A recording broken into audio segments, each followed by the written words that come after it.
This right here is the future of wrestling. It's Sunday night, and you know what that means. It's time to go live on 9:30 a.m. The Answer's Pro Wrestling Show, San Antonio Wrestling Showcase with Dan Sealana. That big voice guy buries me every week. He says portions of the show may be recorded. Shemaya, producer, have portions of the show ever been recorded? Lies. Okay. I'll try to be positive tonight, because tonight is going to be a great night. It's a beautiful night here in San Antonio, overlooking the San Antonio airport. This is San Antonio Wrestling Showcase. I'm Dan Sealana, talking pro wrestling with you every Sunday night at 9 p.m. right here on 9:30 The Answer. And tonight, I have in studio two very special guests from Dogg Dojo. We got Rodney Mack and Furman. Perez, how y'all doing? Doing good, brother. Okay, you got to do it. You got to bark. You got to bark for the dojo. Yeah, baby. Rodney Mack. All right. Dogs in the house. Absolutely. So you guys have a great show coming up. We're in the middle of spooky season, right? It's Halloween season. I know Shemaya here. He likes to get spooky. He likes scary things. October 30th. Might be a scary night for wrestling. I don't know. Maybe a fun and scary night. Tell us what you guys got going on. The Dogg Pound, October 30th. October 30th, we have the Dogg Pound Championship Wrestling presents Nightmare at the Woodlawn. It's going to be at the historic Woodlawn Gym, 1103 Cincinnati Avenue in San Antonio, Texas. And like you said, it's going to be a lot of spooky stuff going on. We have a costume contest for the kids. And we might have a couple surprises up our sleeves. You never know. Never know. Costume contest. Okay, so I can dress like Rodney Mack? Yeah, buddy. What does a Rodney Mack costume entail? Not much, man. Yeah, I'm going to be nude. Is that what you're saying? Well, no. Oh, okay, I don't know what you're. I know you said not much. You got to have the headpiece on. No shirt. Maybe no, you don't want chain. That. You don't want that. No, I need to work out a little bit more. Well, shirt. All right. A hoodie will do it. I got to do it. Got to get that Rodney Mack. Maybe a couple chains around your neck. A couple chains, man. Yeah. I need to get some piercings. Got to do it. That's what's up. Got to do it. Here and there. Got to do it.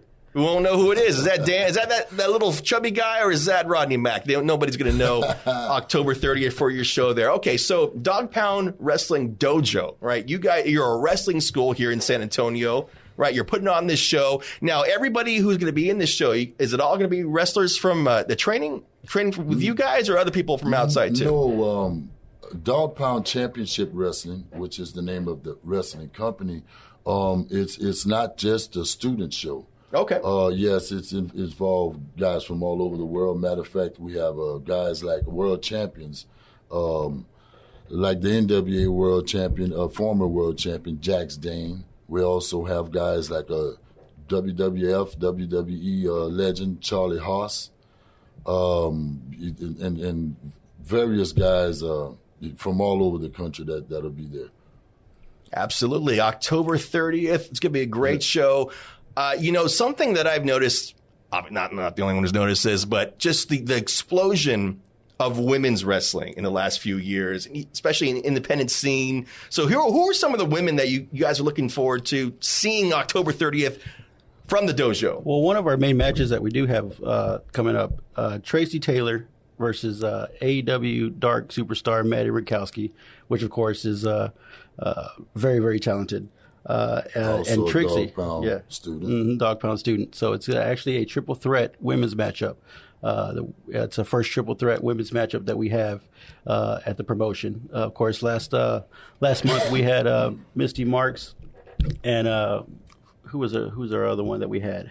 It was Misty Marks, and God, my mind went blank right now. But we had a women's matchup, but completely unbelievable as far as women's wrestling. Last week you had Mel on the show from Mission Pro. Yeah. So women's wrestling is actually taking off here in Texas, but we have Jasmine Allure. Yeah, Jasmine Allure. Yes, top tier Jasmine. Top tier. You don't want to make her angry. You don't call her top tier, man. She's the wild. Yeah. Maddie Rinkowski, you mentioned. Maddie Rinkowski. I don't want to show favoritism to any of the ladies there, but Maddie Rinkowski is a star. You know, I saw her at a show recently, and I tell you what, she was there. There was an AEW signed person there, and I'm telling you, Maddie's line for merch was just as long, or maybe even longer than this AEW star. So Maddie is just Maddie amazing. is a star. Maddie has the total package. She just, time will tell. I mean, she's just fresh on the scene, and she's blown it up, and has tremendous and amazing success. And man, the sky's the limits for Maddie. She is the total package, man. I get happy every time I see her on the title card for AEW Dark. It's always fun just to see her, Maddie Runkowski. I predict big things for Maddie, absolutely. Very big, very big. This is San Antonio Wrestling Showcase. I'm Dan Sealana, talking wrestling with you in San Antonio and beyond every Sunday night right here at 9:30 The Answer. We're here with Rodney Mack and Furman Perez. Yes, you said it right. Perez from Dogg Pound Championship Wrestling. Woo! I don't know what I did. I just did more of like a upchuck thing. That's all right, man. Dog might have just had a bone to chew on. It's all good.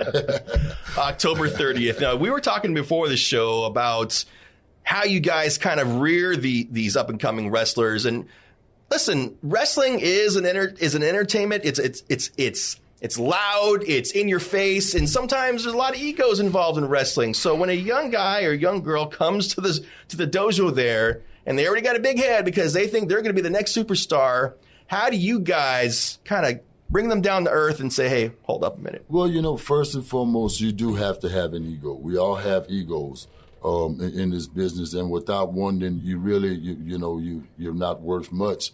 But at the same time, you have to be professional, be humble, and know when to turn that, turn that ego and that personality, character, whatnot on and off. And as far as anyone who, that comes around us or participated in anything that we've ever done, I always like to say that the monster takes care of itself, meaning that humbleness and big-headedness. Now, just being around us, we don't tolerate that. And like I said, the business itself and the monster that it is, it usually gets rid of those people for you. So if somebody's listening right now and they go, you know what, I'm a 22-year-old guy or girl, I'd like to be a wrestler, and I have no idea what to do, I have no idea what to wear, I have no idea what kind of physical shape I need to be in before I even contact you guys, like what's the first thing they need to do to kind of get into this whole scene? Well, The first thing they need to have is professionalism. I'm out. Yeah, that's one thing that I've always said we put a lot of emphasis on professionalism, and of course, we're in the sport of professional wrestling. So everyone that comes down to the dojo or is a part of Dogg Pound Championship Wrestling needs to have that professionalism in order to represent the company and represent themselves in a positive way. Right, and it's a long, it's nothing to it. Like you say, just leave you leave your ego, at the door. Just come in, man, and everybody's welcome. There's no, we take anyone from 6 years old on up. I've trained, actually had kids from 6 years old and 9 years old on television already. And yes, it doesn't matter. Our main thing that we always tell everybody about the Dogg Pound Dojo is it's not the size of the dog in the fight, but the size of the fight in the dog. And that's what wrestling in general is, whether it be amateur wrestling or pro wrestling, collegiate wrestling, it doesn't matter. The guy that's always the most physical looking or whatever body type doesn't always win. It's and that's what I love about wrestling. It's about passion and heart, and that will overcome just about anything. Okay, so I mean, I grew up in the era of the 1980s and being really just sort of like influenced by wrestling with big beefy guys, huge monsters. So you're saying it's like it ain't like that no more, where it's like it doesn't matter what kind of body type you have or what kind, you could be small, you could be chubby, you could be whatever. It's like, so basically to learn wrestling, You saying you can have any body type, pretty much? That's right. You have any. Of course, now you have to understand that you do have to be in physical, tip-top physical shape. Not when you get there, but it does help to come. It helps a lot for you to come there in some type of shape.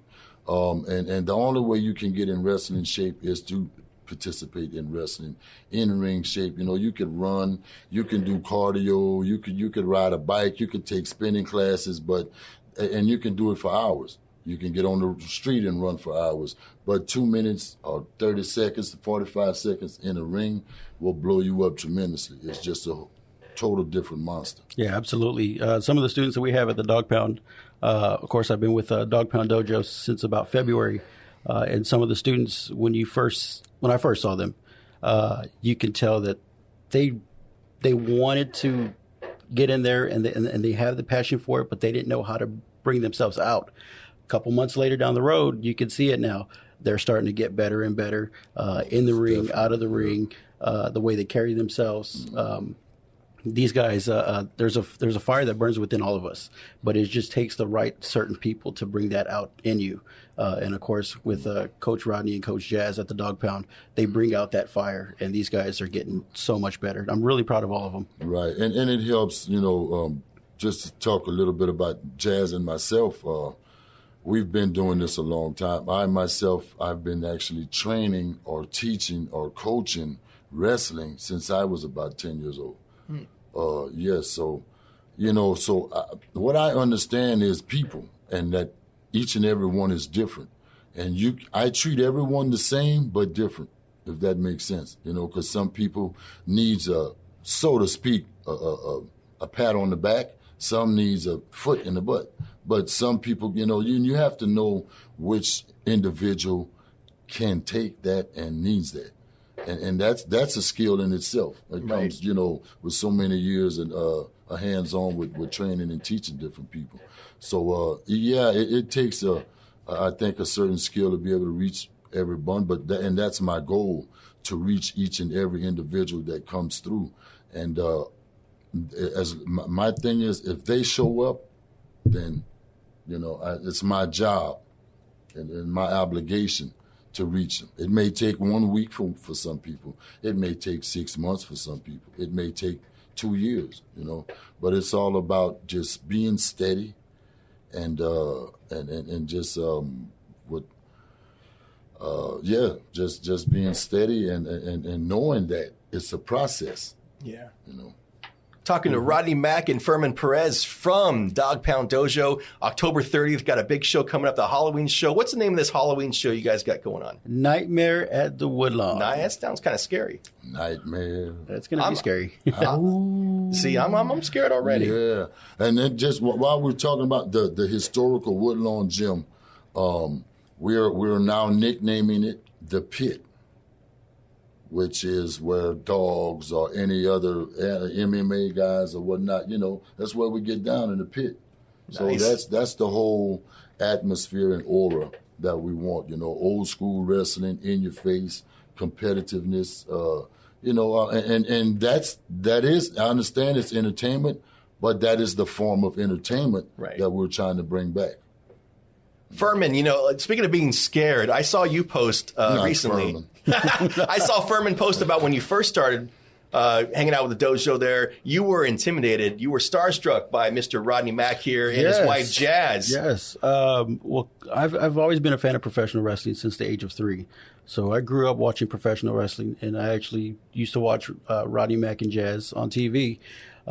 When I had the opportunity to actually work with them at the dojo, at first I was a little awestruck, not because of their physique and all that. I'm afraid they're going to beat me up or anything like that. But the fact that they, little by little, they started giving me the opportunity to be around them more and get to actually know the business the way they know the business.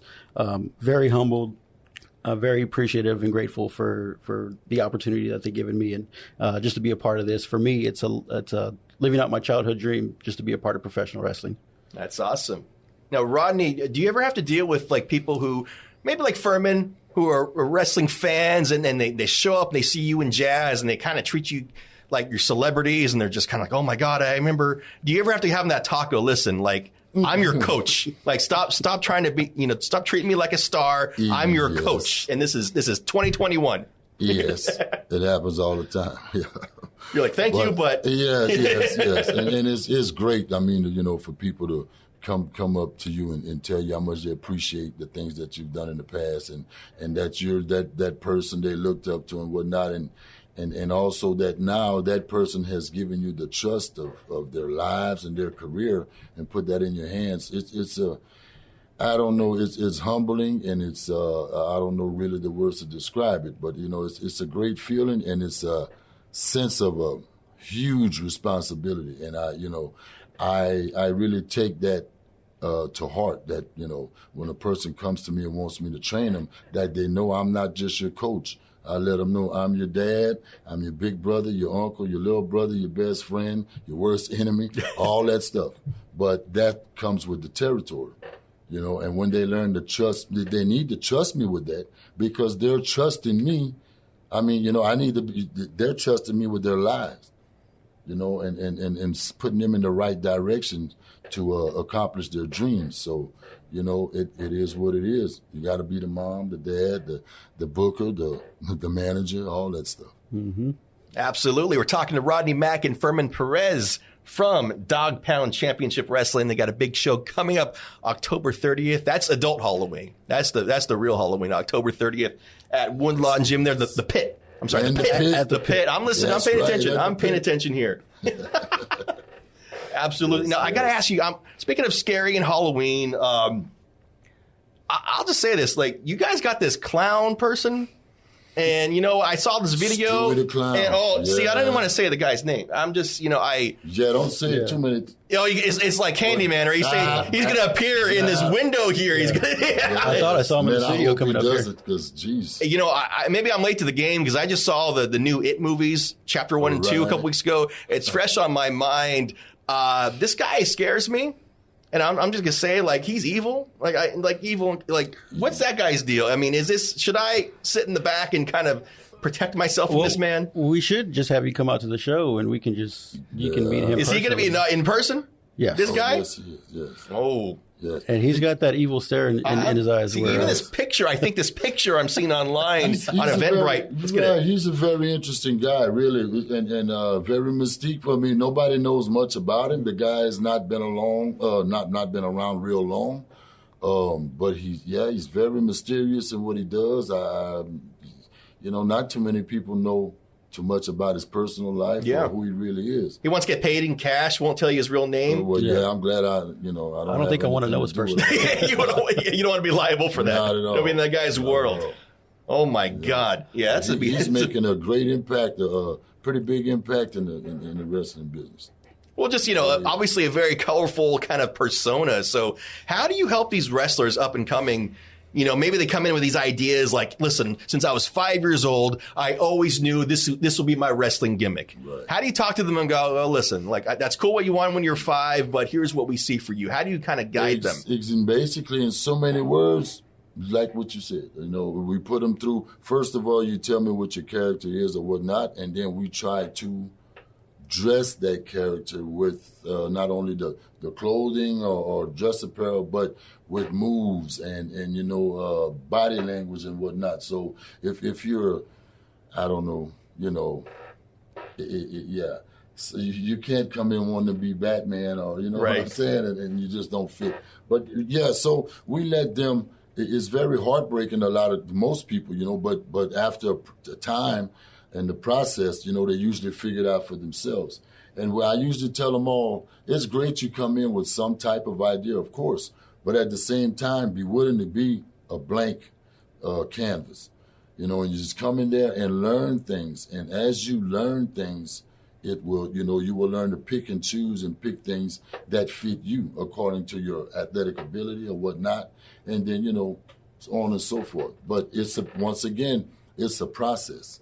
A lot of guys tell them, don't come in and buy real extravagant or fancy gear or whatnot. Try to get you some generic stuff that you can always grow on, Right, you don't want to box yourself into this gimmick, pay $5,000 for this character you made up, and then it doesn't work out. 2 days later, you woke up, you know what? I'm not doing this, and it happens all the time. Right. You know, you go through a lot of things and changes, and then you realize, you know what? This is not me. Let me try this. Yeah, over time they'll fine tune their image. Absolutely. So October 30th, Dog Pound Championship Wrestling Nightmare at the Woodlawn, or as we're calling it, the Pit. The Pit. Unofficially, the Pit. Absolutely. Nightmare because it's going to be a dog fight, baby. Woo! See, I don't know what that was. That was more just like that was more of just like someone caught me in the shower. Woo! What are you doing in here? I don't know what that was. Oh my God. Now, the draft. Now, we were talking before the show about how AEW has just given independent wrestlers so much more exposure that they would have maybe before the company. Now, how does it work in terms of if AEW is interested in looking at one of your talents? Do they contact the talent, or do they contact you guys, or how does that work? Well, that can work both ways. And we have a relationship now with AEW, so we have someone that potential. Then we'll go ahead and call. But a lot of times, I also polish a lot of guys that's been around. So the guys that's been around, some of them already have their own connections and so forth. So they communicate, and then they come back and tell me what's needed, and when we go from there. So it kind of works both ways. Mm-hmm. So if a talent from the dojo is getting an opportunity, let's say to be on AEW Dark for the first time, be in that locker room for the first time, what's the advice you give them about how to conduct themselves in the AEW locker room? No, it's real simple, man. Sit down and shut up. Go in there, say hello to everyone, and then you sit down and just observe. And then, if and when someone needs to tell you something or talk to you, they'll go right up to you and let you know. But the best thing to do is introduce yourself and then sit down and just relax. Be seen and not heard. And listen, that's right. It all goes back to that key word, professionalism. That's right. You're there to learn. So you got to let them know that this isn't your locker room yet. You're a guest there. That's right. You're a guest there. And if you don't just go up to anybody you want and start, just telling them how you want to do their match, give them pointers. Yes, I saw you last week on Dynamite. You might want to improve this. Like, who the hell are you? Yes, it's happened a lot, quite a few times. In WWF, WWE, they come in for a tryout and actually would tell somebody, I think your match should have did this and wouldn't have. Man. Quickest way to blow your bridge up. So you guys will hear about this, right? Will someone call you and be like, hey, what's up with your wrestler you sent here? Yeah, maybe so. Or, like I said, you'll hear about it one way or the other. Right. You'll figure it out. Like you never get a call back. Exactly. I'm guessing it's a lot like if you have like a bad experience at a restaurant, you may not complain to the manager, but you may not ever go there again. So maybe, it's like, hey, like I have my AEW tryout, and I just haven't heard back from them about anything. They haven't given me any feedback. That's exactly usually how it goes. Now, is there opportunities for wrestlers to get feedback? I mean, or is kind of like, is it one of those things where it's like, hey, AEW will call you if they want to give you feedback? No, they give you feedback right then and there. Usually, what's done, to a certain extent. You know what I mean? What you need to work on and whatnot. And speaking of that, we in the past have had wrestling clinics before our shows at Dog Pound Championship Wrestling, and we will start to continue that starting in November. So we will have tryouts and wrestling clinics there. It will be put on by guys like myself, Charlie Haas, Jax Dane, and various other guys, Teddy Long, and Kevin Sullivan, those guys. And what we do is usually pick a certain number of guys that we see there and give them an opportunity as well to wrestle on our show and showcase themselves. Absolutely. Yeah, you see so many good talent come out to these tryouts, especially the ones that we've had in the past. You see guys that you can just tell right away this guy's going to be somebody. Oh, and I almost forgot. We will now be taping every event, and we are now talking with TSW and working on putting our stuff on like Netflix and Roku and a bunch of real huge things coming in the very, very near future. Absolutely. We just got about a minute and a half left here with Rodney Mack and Furman Perez from Dog Pound Championship Wrestling. They got a big show coming October 30th, Nightmare at the Woodlawn, or as we have called it. That's right. Don't forget, man. Get your tickets, man. The Pit. Get your tickets right now. Eventbrite. Look all over social media. You'll find it. It's. I can talk to you guys for another half hour. They're going to kick us out of here, but there's so much. It is such a great. I say this over and over again. You know what? I'm feeling a little froggy, man. Every dog need a bone to chew. Yeah. What's up? We'll save that for October 30th. October 30th. Yeah, you got to keep that. You got to keep that. So it's such a great time to be a wrestling fan, and San Antonio is such a wonderful wrestling city. Yes, there is so much talent here. There is just talent bursting. This is. Great people here, great community. They Absolutely. support wrestling, man. It's just a great place to be and a great time. And our fans are absolutely great as well. Yes, love the fans, man. The fans are why San Antonio is so hot right now. And if you want to learn about anything Texas wrestling, my man Furman Perez, you got to find him online. He knows everybody. He goes to every show. He goes to everything. He's everywhere. He bilocates. I don't know how he does it, but he's everywhere. Nice guy. Rodney Mack. Nice guy as well. I was kind of scared, I'll be honest, Wait, man, you kidding me. I'm trying to get your gimmick. I'm trying, man. You're like, keep that kayfabe. Yeah, I'm hard, man. Tell me I'm hard. All right. All right, thank you guys, man. Absolutely. Appreciate it. Great being here. Much love. And all my dogs out there, guys, come out and support Dog Pound Championship Wrestling. You superstars of the present and past and future, y'all come on down to the dojo. Come down to the pound. October 30th, be there and be here next week. Sunday night, 9 p.m. San Antonio Wrestling Showcase.